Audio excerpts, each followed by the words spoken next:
Hey, what's going on everyone? This is Chris, and in this tutorial I'm going to teach you how to use an Android application called dSploit.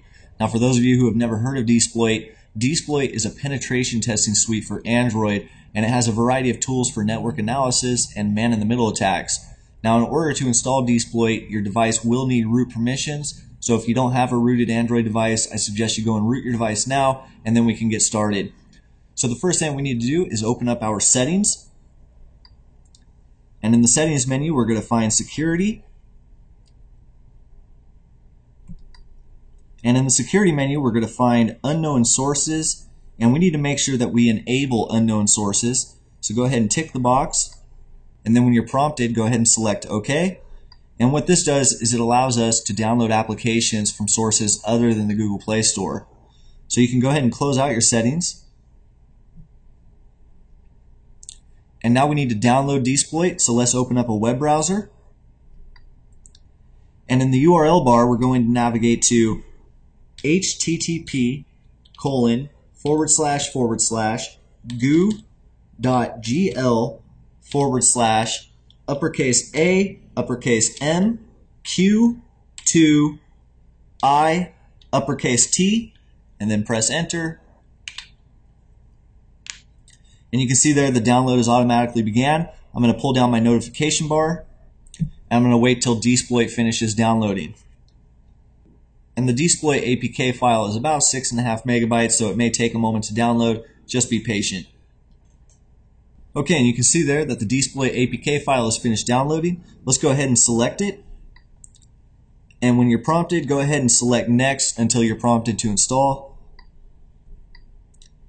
And then select Install. And you can see there that dSploit is installing.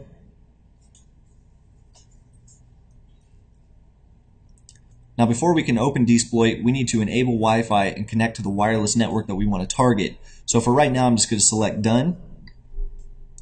And I'm going to close out my web browser. And now I'm going to go into my settings. I'm going to select Wi-Fi. Then I'm going to enable Wi-Fi, and you can see there that I'm connecting to my wireless network, which is Hotspot. Now that I finished connecting, I'm going to go ahead and I'm going to close my settings out, and now we can open up dSploit. Go ahead and grant dSploit super user permissions.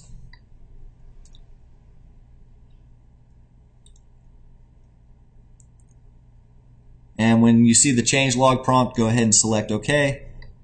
Now the first thing that dSploit does when you open it is it begins to scan the network and look for connected devices. So you can scroll through this list of targets, and when you find a device that you want to target, go ahead and select it. I'm going to select my MacBook Pro. And in the next menu, these are all the different modules. You have a lot of different network analysis tools like traceroute, port scanner, inspector. These are basically Nmap tools. If you scroll down, you'll see other things like man-in-the-middle, and these are going to be a number of man-in-the-middle attack scripts. The first thing I want to do is show you how port scanner works. So let's go ahead and select port scanner. And then we're going to select start. And this is going to begin scanning for open ports. You can see there that I have SSH, I have VNC. I've got a number of different ports that are open. These may be good to reference later if you're doing an attack from a different machine. Let's go ahead and navigate back to the module menu. And let's select man-in-the-middle.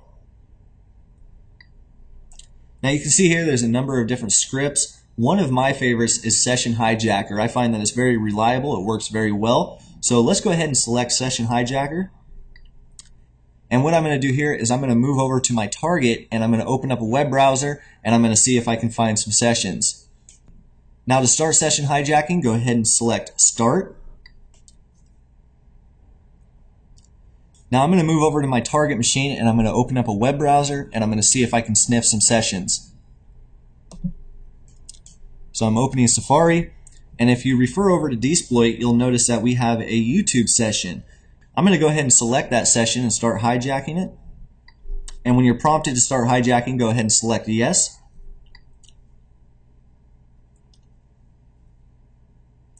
And this has brought us to a web browser type interface. And there you go. You can see that I am logged into YouTube as Chris Harrelson. Now again, I'm not logged in on my phone. This is the cookie that it stole from my target machine. So if I want to, I could go through the video manager, I could delete videos, I could comment as that user, or do whatever. And the same concept would apply for Facebook sessions and other types of sessions as well. So I'm going to go ahead and I'm going to move out of the session hijacking. I'm going to navigate back to the session hijacking menu. Now if you want to, you can actually save this session and then restore it in the future. To do this, you'll long hold the session. You can give it a custom name if you want. I'm just going to leave it default and then select OK. And to restore a session, you'll simply select this file browser icon at the top right. And it's going to automatically find any sessions that are stored on your SD card. You'll simply select that session and then select OK. And that just restored it. I'm going to go ahead and I'm going to navigate back to the man in the middle menu. Another fun man in the middle attack script is the kill connection script. I'm going to go ahead and select that. And then I'm going to move over to my target machine. And you can see here that the web browser is working fine. I'm going to try to navigate to Yahoo.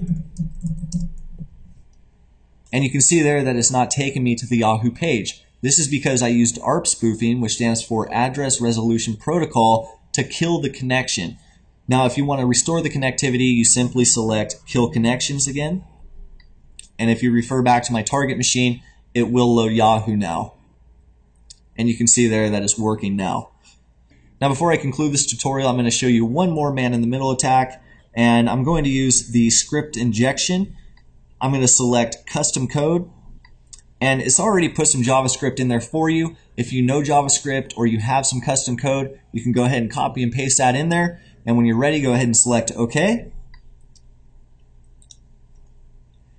Now I'm going to move back over to my target computer. I'm going to open up Firefox, and I'm going to navigate to YouTube. And you can see there's our custom script. It says this site has been hacked with dSploit. So when the user clicks OK, it's going to take them, and then the same prompt is going to appear, and it's going to continually do that until they close their web browser. And then to stop the script injection, you'll simply select script injection again, and that stops it.